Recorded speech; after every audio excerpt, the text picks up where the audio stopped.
Comment gérer efficacement les finances de ta petite entreprise lorsque tu débutes? Si vous avez un business en ligne ou si vous songez à démarrer votre business en ligne et que vous avez du mal à suivre vos finances, si vous avez du mal avec la comptabilité, restez jusqu'à la fin de cette vidéo.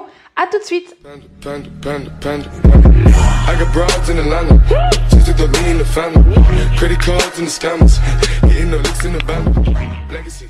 Hello à tous, j'espère que vous allez bien. Alors je suis contente de vous retrouver dans cette nouvelle vidéo. Aujourd'hui on va parler comptabilité. Bon, c'est pas un sujet très passionnant, hein, je vous l'accorde, mais lorsque l'on débute et qu'on est une micro-entreprise, on est dans l'obligation de tenir une comptabilité à jour. Mais avant cela, si ce n'est pas déjà fait, je vous invite à vous abonner et à activer la cloche de notification pour ne rien rater. Vous savez tous que les flux de trésorerie sont la clé de la gestion d'une entreprise. C'est ainsi que vous allez surveiller la performance de votre entreprise. Donc il est vraiment très important que vous assuriez que votre trésorerie soit gérée efficacement. Donc comme je vous le disais tout à l'heure, que vous soyez une micro-entreprise ou une société, vous êtes dans l'obligation de tenir une comptabilité à jour et surtout d'émettre des factures et d'avoir un endroit où les stocker. L'une des premières choses à faire lorsque vous démarrez votre entreprise, c'est d'ouvrir un deuxième compte. J'insiste toujours à ce sujet parce que si vous ne le faites pas, si vous ne faites pas de distinction, et bien, toutes vos transactions commerciales seront difficiles à analyser entre vos profits, vos pertes, vos recettes, vos bénéfices, etc.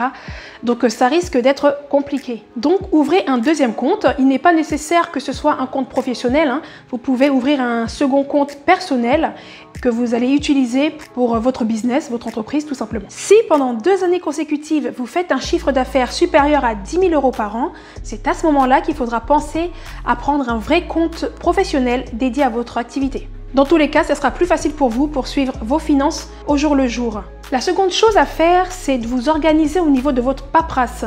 Quand je dis la paperasse, je parle de toutes vos factures, de tous vos reçus que nous pouvons perdre très facilement. Aujourd'hui, on reçoit tellement de courriers, tellement de papier qu'il est difficile pour nous de s'organiser. Vous devez garder toutes vos factures à portée de main. Parce que si vous n'avez pas ces preuves de tout ce que vous dépensez, tout ce qui sort de votre compte et de tout ce qui rentre dans votre compte professionnel, eh bien vous pourrez avoir des soucis. Si un jour le fisc ou même les impôts ou l'URSSAF décident de vous contrôler et que vous n'avez pas de preuves à leur fournir, vous pourrez avoir de gros problèmes avec eux. Donc pour vous organiser, vous pouvez garder toutes vos factures dans une boîte. Vous pouvez également avoir un trieur et les classer dans un trieur pour vous retrouver plus facilement. À vous de voir comment vous préférez vous organiser. L'étape suivante, c'est de consacrer du temps dans la tenue de votre comptabilité. C'est-à-dire qu'il va falloir vous consacrer peut-être une fois dans la semaine, quelques heures pour pouvoir mettre à jour toutes ces factures. Si vous vendez suffisamment, par exemple, vous pouvez bien sûr vous procurer un comptable, comme ça il va pouvoir mettre vos finances à jour. Bien sûr dans les débuts, on n'a pas forcément de l'argent à débourser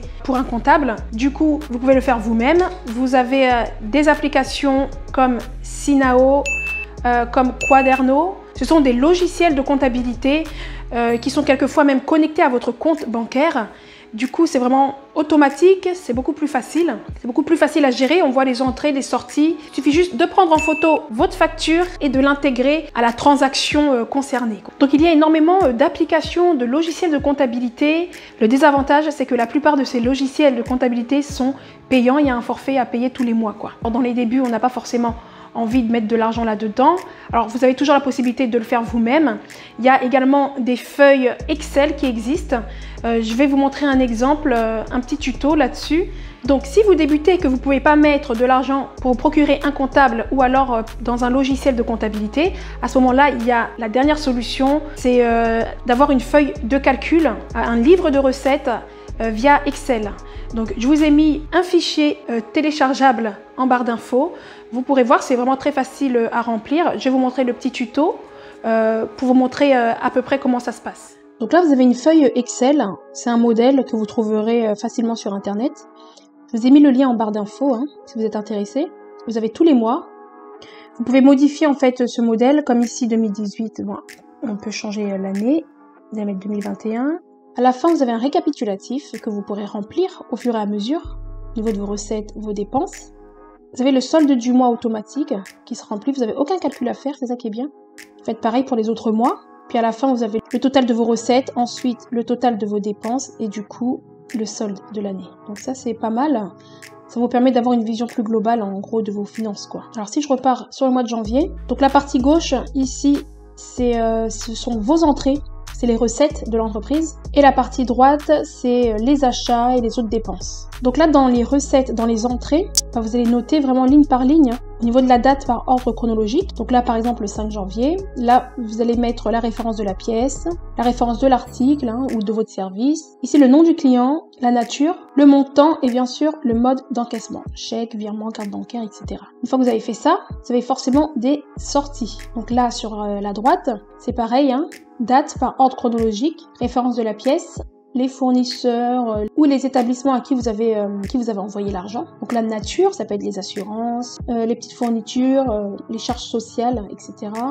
Le montant et le mode de paiement. À la fin, en fait, ça va se calculer automatiquement. Si vous descendez un peu vers le bas, ici, donc le solde du mois, en gros, c'est le total de toutes vos entrées, moins le total de toutes vos dépenses. Et du coup, il reste 1074 €, c'est le solde du mois. Donc c'est vraiment très simple d'utilisation. Donc si vous êtes une micro-entreprise dans les débuts et que vous n'avez pas vraiment énormément de commandes, vous pouvez utiliser ça. Ensuite, si vous commencez à avoir énormément de commandes, le faire manuellement, ça peut prendre beaucoup de temps. Donc c'est à ce moment-là qu'il faudra penser à prendre une application ou un logiciel automatique. Donc voilà, comme vous pouvez le constater, en tant que micro-entreprise, votre comptabilité est très très simplifiée. Il suffit juste de justifier ce qui rentre dans votre compte et ce qui sort de votre compte. Si vous faites assez de ventes, vous pouvez bien sûr vous procurer un comptable ou même un logiciel de comptabilité. Si ce n'est pas le cas, vous pouvez le faire comme je vous l'ai montré via cette feuille de calcul Excel.